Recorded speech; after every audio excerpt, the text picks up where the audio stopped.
आमे समस्ते जानिछे 1947 मसीह आम देश भारत स्वाधीन है किंतु सौभाग्यर कथा ता पूर्वर अर्थात 1936 मसीहा एप्रिल मास 1 तारिख आम ओडिशा स्वतंत्र प्रदेशर मान्यता पाई सारी से समय प्रधानमंत्री पद सह नूतन सरकार गठन होइथिला। चंद्र गजपति थिले आम ओडिशार प्रथम प्रधानमंत्री।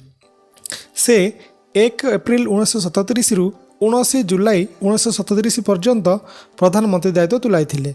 परवर्ती समय विश्वनाथ दास 19 जुलाई 1937 रु 6 नवेम्बर 1939 पर्यंत प्रधानमंत्री दायित्व तुलाई। पुनश्च कृष्णचंद्र गजपति 24 नवेम्बर 1941 रु 30 जून 1944 पर्यंत प्रधानमंत्री दायित्व तुलाई। परवर्ती समय हरेकृष्ण महताब 23 एप्रिल 1946 रे प्रधानमंत्री दायित्व नहीं एवं से होउछंती आम ओडिशार शेष प्रधानमंत्री। देश स्वाधीन होगा पर प्रधानमंत्री पद को हटाई दिगला और मुख्यमंत्री पद सृष्टि है एवं से समय डॉक्टर हरेकृष्ण महताब ओडिशार प्रथम मुख्यमंत्री हेबार सौभाग्य अर्जन कले। डॉक्टर हरेकृष्ण महताब 12 मई 1950 पर्यंत ओडिशार मुख्यमंत्री दायित्व तुलाई। परवर्ती समय नवकृष्ण चौधरी 12 मई 1950 रु 19 अक्टोबर 1956, डॉक्टर हरेकृष्ण महताब 19 अक्टोबर 1956 रु 25 फेब्रुआरी 1961, राष्ट्रपति शासन 25 फेब्रुआरी 1961 रु 23 जून 1961, विजु पट्टनायक 23 जून 1961 रु 2 अक्टोबर 1963, बीरेन मित्र 2 अक्टोबर 1963 रु 21 फेब्रुआरी 1965, सदाशिव त्रिपाठी 21 फेब्रुआरी 1965 रु 8 मार्च 1967, राजेंद्र नारायण सिंहदेव 8 मार्च 1967 रु 9 जनवरी 1971, राष्ट्रपति शासन 11 जनवरी 1971 रु 3 एप्रिल 1971, विश्वनाथ दास 3 एप्रिल 1971 रु 14 जून 1972,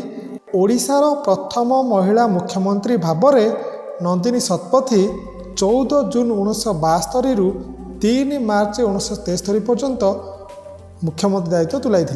राष्ट्रपति शासन 3 मार्च 1973 रु 6 मार्च 1974, नंदिनी शतपथी 6 मार्च 1974 रु 16 डिसेम्बर 1976, राष्ट्रपति शासन 16 डिसेम्बर 1976 रु 29 डिसेम्बर 1976, विनायक आचार्य 29 डिसेम्बर 1976 रु 30 एप्रिल 1977, राष्ट्रपति शासन 30 एप्रिल 1977 रु 26 जून 1977, नीलमणि राउतराय 26 जून 1977 रु 17 फेब्रुआरी 1980, राष्ट्रपति शासन 17 फेब्रुआरी 1980 रु 9 जून 1980, जानकी बल्लभ पट्टनायक 9 जून 1980 रु 7 डिसेम्बर 1989, हेमानंद विश्वाल 7 डिसेम्बर 1989 रु 5 मार्च 1990, विजु पट्टनायक 5 मार्च 1990 रु 15 मार्च 1995,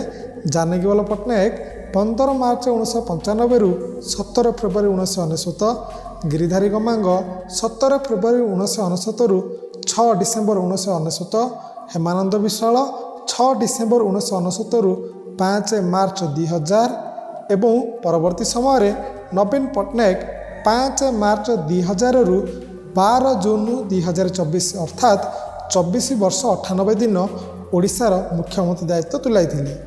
वर्तमान मोहन चरण माझी 12 जून 2024 रु एबे पर्यंत ओडिशार मुख्यमंत्री अछंती। तेबे ओडिशार प्रथम महिला मुख्यमंत्री हेउछंती नंदिनी शतपथी और प्रथम मुख्यमंत्री हेउछंती डॉक्टर हरेकृष्ण महताब।